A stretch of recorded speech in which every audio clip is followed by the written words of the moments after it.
हाँ, उनके अध्यक्ष कौन है? खड़गे हैं। उनकी उम्र कितनी है? 80 के करीब है। नितिन नवीन 45 साल के युवा हैं। और खासतौर पे जो अध्यक्ष का जो काम होता है वो जनता के बीच जाना होता है, अपने प्रदेश स्तर को देखना होता है, संगठन को देखना होता है और ब्लॉक स्तर से लेके आपको बूथ स्तर तक देखना होगा। इस मामले में नितिन नवीन फिट हैं, यानी उन्होंने छत्तीसगढ़ में वो कारनामा कर दिखाया है। उन्होंने जैसे नाम का औपचारिक ऐलान हुआ, उसके बाद नितिन नवीन ने लगातार बयान दिया कि बंगाल हम जीतेंगे। और बिल्कुल देखिए, भाजपा की जो रणनीति होती है, भाजपा 24 घंटे काम करती है। यानी भाजपा का जो चुनाव प्रचार का जो तंत्र है वो छोटी छोटी चीजों को नोटिस करता है। यानी उनके नेता यदि यहाँ पे कोई कह सकते हैं कि शर्ट में बटन लगा रहे हैं, वो चल रहे हैं, उनके उनके वॉक हो गए, उनके तरीके हो गए, उनकी गाड़ियों के काफिले हुआ, उनके नारे हुए, स्लोगन्स हुए, इन सब चीजों को गौर किया जाता है। ये पूरी तरह से उनकी नीतियां नहीं बन रही थी, लेकिन बैठाती है। लेकिन अभी कांग्रेस ने क्या किया है? कांग्रेस हर उस पार्टी से अलग होती जा रही है जिसके साथ उसके अच्छे रिश्ते हैं। आम आदमी पार्टी के साथ उनकी नहीं बन रही है। उत्तर प्रदेश में आप देख लीजिए, अखिलेश के साथ तानातनी चलती रहती है, ममता के साथ उनके नेता नहीं बनते हैं। दूसरी तरफ आप चली जाइए, वहाँ उड़ीसा में बीजू जनता दल के साथ उनकी नहीं बन रही है। राहुल गांधी जितना ही घूमते हैं, पूरे देश में दौरा करते हैं, बिहार में दौरा करते हैं, ठीक इसका उलट फायदा हो जाता है भाजपा। बिल्कुल हो रहा है ना। बिहार में तो ले लीजिए ना, बिहार में क्या किया? जाके पोखर में, बेगूसराय में कूदे तो कूदे, सहनी को भी कूदा दिए। और आप देखिए सहनी की पूरा महागठबंधन गोल हो गया ना, डब्बा गोल हो गया। वो मजाक, आप मजाक में मत लीजिए कि एक गाड़ी में इनके 6 विधायक बैठ गए। आपने देखा ना यहाँ पे सदन में क्या कहा दिलीप जायसवाल ने, क्या कहा कि इनके लोग तो एक बोलेरो गाड़ी में आ जाएंगे। यानी भाजपा 24 घंटे चुनावी मोड में होती है। ठीक उसके उलट आप कांग्रेस की रैली की बात कर लेते हैं। कांग्रेस ने कल क्या किया? उनकी जो टॉप लीडरशिप है वो लेट पहुंचती है। ठीक है, आज का आप समाचार उठा के देखिए तो दिल्ली कांग्रेस बहुत खुश है। क्यों खुश है भाई? क्योंकि वो उन्होंने कहा कि भीड़ जमा हो गया। भीड़ कहां से आया? दूसरे राज्यों से आया। दिल्ली के जहां रामलीला मैदान के 50 किलोमीटर के दायरे में ना इनका सांसद है ना विधायक है। आप सोचिए, खुद सोचिए। तो बीजेपी का मुकाबला किससे है? राष्ट्रीय स्तर पे कांग्रेस से है। और कांग्रेस पूरी तरह से संगठन में कमजोर है। कांग्रेस के कार्यकर्ता नजर नहीं आते। ठीक उसके उलट बीजेपी एक 45 साल के युवा को अपना राष्ट्रीय अध्यक्ष घोषित करने जा रही है। और हमारे साथ हमारे सीनियर सहयोगी रवि सिंह हैं। बात करते हैं कि भाजपा हमेशा चौंकाने वाले फैसले लेते हैं और नितिन नवीन को अचानक भाजपा का राष्ट्रीय कार्यकारी अध्यक्ष बनाया। इससे क्या मैसेज जा रहा है? देखिए, भाजपा ने कल 2 बदलाव किए, एक यूपी में और एक राष्ट्रीय स्तर पे। राष्ट्रीय स्तर पे जेपी नड्डा जी का जो कार्यकाल था वो पिछले कुछ समय पहले ही खत्म हो गया था। लगातार कयास लगाए जा रहे थे। कई पूर्व मंत्रियों का नाम आया था, पूर्व मुख्यमंत्रियों का नाम आया, महिला कह सकते हैं कि राष्ट्रीय अध्यक्ष बनेगी। तमाम जो कयास थे उसके बाद नितिन नवीन को बनाया जाता है। क्यों? क्योंकि नितिन नवीन की जो छवि है साफ सुथरी है।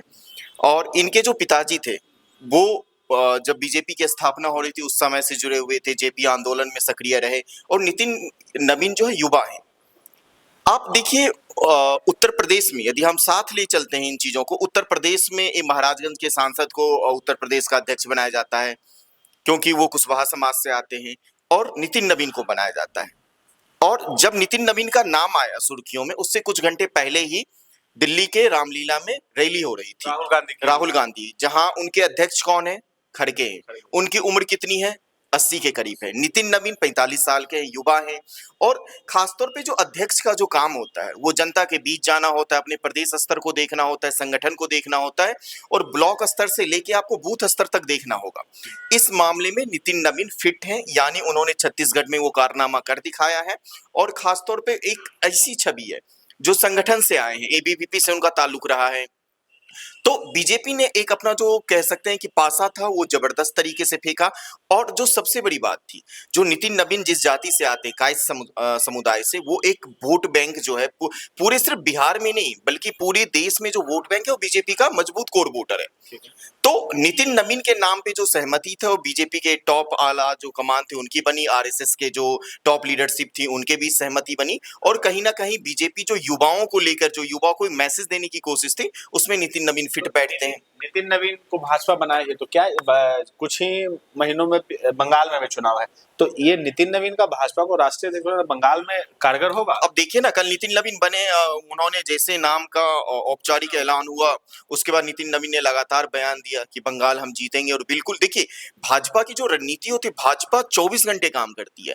यानी भाजपा का जो चुनाव प्रचार का जो तंत्र है, वो छोटी छोटी चीजों को नोटिस करता है। यानी उनके नेता यदि यहाँ पे कोई कह सकते हैं कि सट में बटन लगा रहे हैं, वो चल रहे हैं, उनके उनके वॉक हो गए, उनके तरीके हो गए, उनकी गाड़ियों के काफिले हुआ, उनके नारे हुए, स्लोगन्स हुए, इन सब चीजों को गौर किया जाता है।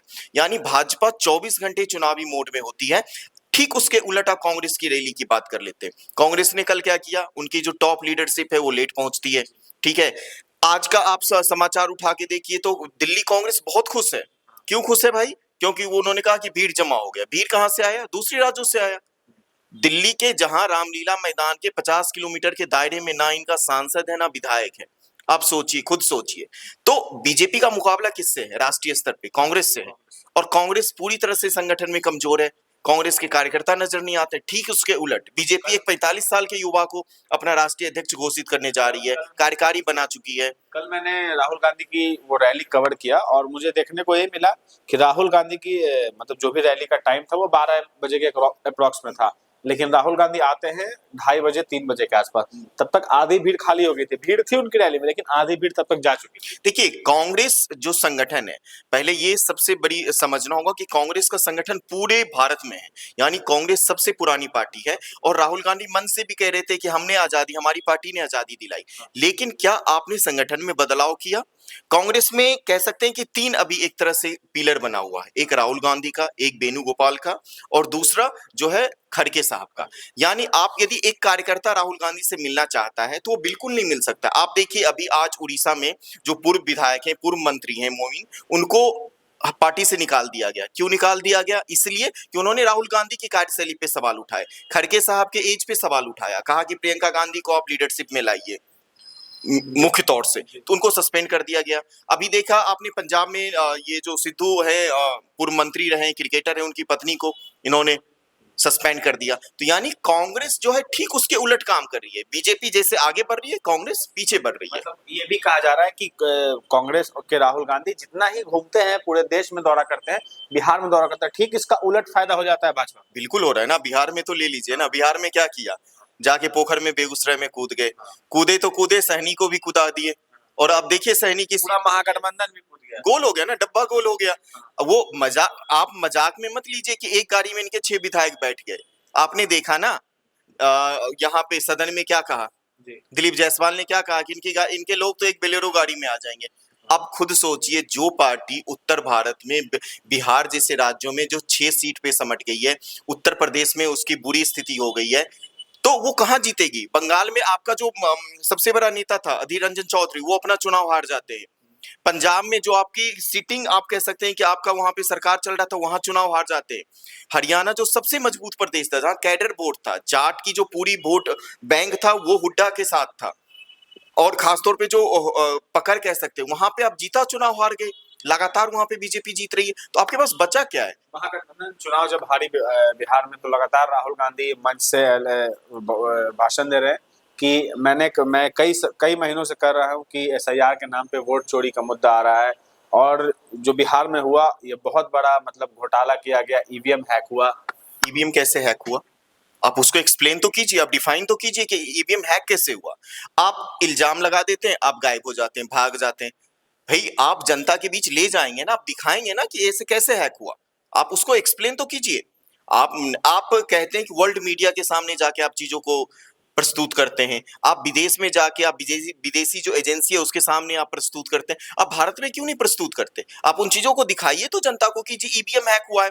आपका संगठन नहीं है, आप चुनाव प्रचार नहीं करेंगे, आपके लोग मैदान में नहीं उतरेंगे, आपके बूथ लेवल पे आपकी पार्टी नहीं है, संगठन पूरी तरह से आपका कमजोर है। उसके बाद यदि आप जोर से चिल्ला के जी ईवीएम हैक है, तो वो चीजें नहीं संभव है।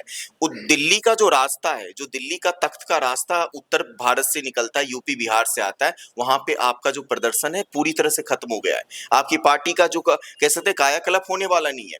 आप यहाँ तो कि ये स्थिति है दिल्ली में, आप बिहार जाके देखिए ना, लालू फैमिली की, लालू की पार्टी को आपने डुबा दिया।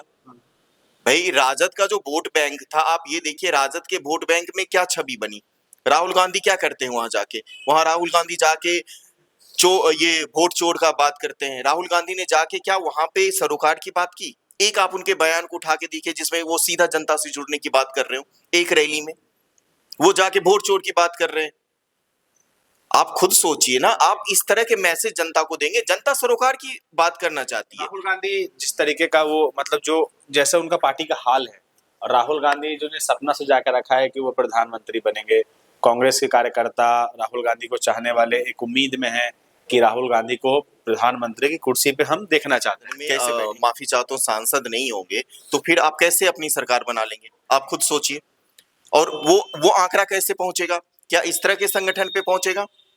आप ये चीजें आपको समझना होगा, खासतौर पे जो रणनीतिकार है पार्टी का।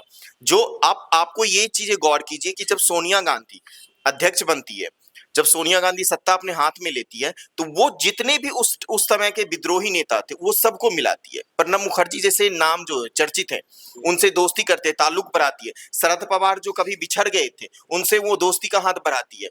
यानी वो तमाम वो पार्टियों को 2004 में वो लेके आती है एक मंच पे, जिसके साथ उनके कह सकते हैं कि पूरी तरह से उनकी नीतियां नहीं बन रही थी, लेकिन बैठाती है। लेकिन अभी कांग्रेस ने क्या किया है? कांग्रेस हर उस पार्टी से अलग होती जा रही है जिसके साथ उसके अच्छे रिश्ते हैं। चुनाव में अखिलेश से भी, आम आदमी पार्टी के साथ उनकी नहीं बन रही है। उत्तर प्रदेश में आप देख लीजिए, अखिलेश के साथ तनातनी चलती रहती है, ममता के साथ उनके नेता नहीं बनते हैं। दूसरी तरफ आप चली जाइए, वहां उड़ीसा में बीजू जनता दल के साथ उनकी नहीं बन रही है। तो बिहार में भी हुआ था कि कई सीट पे आरजेडी के भी कैंडिडेट है, कांग्रेस के भी कैंडिडेट। बिल्कुल सिंबल तक वापस हुए रातों रात। दिल्ली से फोन गया है, दिल्ली से फोन पे उन्हें धमकाया गया है, दिल्ली से बताया गया है कि हम इस तरह से आपसे समर्थन वापस ले लेंगे, हम आपको समर्थन नहीं देंगे। तो सोचने वाली बात है कि कांग्रेस को अपनी रणनीति में बदलाव करना होगा, वो तभी इस तरह की आगे बढ़ेगी। दूसरा, उसको संगठन में युवाओं को आगे बढ़ाना पड़ेगा। युवा, अब देखिए जो खासतौर पर युवा है वो उनके साथ नहीं जुड़ रहे, उनकी सोच के साथ नहीं जुड़ रहे। जब तक युवा नहीं जुड़ेंगे, उसके ठीक उलट बीजेपी अपनी पूरी रणनीति अपना रही है, युवाओं को अपना राष्ट्रीय अध्यक्ष बना रही है। 45 साल के एक युवा को अपने राष्ट्रीय अध्यक्ष उन्होंने 45 साल वर्सेस 80 साल के उनके खुद को आप खुद देखेंगे ना। अब 45 साल का युवा जिस तरह से फील्ड में जाके काम कर सकता है, ग्रामीण सुदूर इलाकों में जाके काम कर सकता है, जनता के बीच जा सकता है, वो 80 साल का एक अध्यक्ष नहीं जा सकता है। और खासतौर पे बीजेपी की जो रणनीति है, अब बीजेपी देखिए केरला में भी बीजेपी ने बेहतर काम किया नगर निगम में, इसके ठीक उलट बंगाल में भी बीजेपी बेहतर तरीके से काम कर रही है। चुनाव जीतना ना जीतना महत्वपूर्ण नहीं है, महत्वपूर्ण ये है कि आपकी रणनीति क्या कहती है, आपकी सोच क्या कह रही है, और आपने किस तरह से मेहनत की है। उड़ीसा में बीजेपी जीत के आ रही है, बीजेपी छत्तीसगढ़ में जीत के आ रही है। सोचने वाली बात है कि बीजेपी लगातार उन जगहों पे जीत रही है जो कांग्रेस का वोट बैंक था। एक बार किसी ने पूछा था अमित शाह से कि क्या ये सबसे बेहतर युग है बीजेपी के लिए, तो उन्होंने कहा नहीं, ये सबसे बेहतर युग नहीं है बीजेपी के लिए। बीजेपी के लिए सबसे बेहतर युग तब होगा जब बीजेपी बंगाल जीतेगी, बीजेपी केरल जीतेगी। आप सोचिए, पार्टी का एक टॉप लीडर जब उसकी सरकार कई राज्यों में है, वो कह रहा है कि मेरे लिए बेहतर युग नहीं है, मेरे लिए बेहतर युग तब होगा जब मैं बंगाल जीतूंगा, जब मैं केरला जीतूंगा। ठीक इसके उलट कांग्रेस क्या कर रही है, कांग्रेस के टॉप लीडरशिप क्या कह रही है कि वोट चोर, गद्दी चोर, वोट रामलीला मैदान गुजरा। हाँ, अब क्या वो जनता से जुड़ा? ये जो वॉक है, आप जनता के बीच क्या मैसेज दे रहे हैं? आप ये बता रहे हैं कि सरकार गलत तरीके से प्रस्तुत कर रही है। राहुल गांधी तो कहते हैं कि राहुल गांधी कहते हैं कि मैं आरएसएस पे कार्रवाई करूंगा। अरे आरएसएस पे आप कार्रवाई करोगे बेहतर है, लेकिन आप जनता के बीच तो जाओ, आप जनता के बीच से तो जुड़ो। आपने देखा जब राहुल गांधी की भारत जोड़ो यात्रा थी, उसका एक बेहतर रिस्पॉन्स मिला, लेकिन क्या उसके बाद उस तरह के उन्होंने माहौल को बना के रखा? नहीं रखा। तो ये चीजें समझना होगा। कांग्रेस जितनी जल्दी समझ जाएगी उसके लिए उतना फायदा है। राहुल गांधी तो कहते हैं कि हम जनता से कश्मीर से कन्याकुमारी तक पैदल यात्रा किए, फिर बिहार में तेजस्वी के साथ मिलके एसआईआर मामले पे और जो वोट चोरी वाला, मतलब जो भी जनता को अपना जागरूक करते, तो कह रहे हैं कि जनता से हम डायरेक्ट कनेक्शन ले रहे हैं। जनता से देखिए, जनता से एक टॉप लीडर जागरूक नहीं कर सकता है, एक इंसान जागरूक नहीं कर सकता है।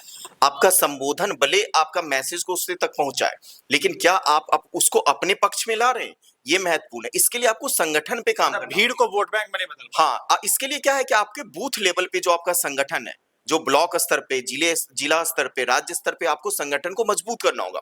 मैं आपको 4 राज्य का नमूना बताता हूं। उत्तर प्रदेश में इनका संगठन पूरी तरह से शून्य है, बिहार जो उत्तर भारत का एक बड़ा राज्य माना जाता है, उत्तर वहां पे इनका संगठन पूरी तरह से शून्य है। बंगाल जहां पे ये लेफ्ट के साथ ये टक्कर में थे, बाद में इनकी जगह टीएमसी ने ले लिया, वहां पे इनका संगठन पूरी तरह से खत्म हो गया है। मध्य प्रदेश जहां पे आपसी गुटबाजी इतनी हुई कि इनका संगठन ही बिखर गया।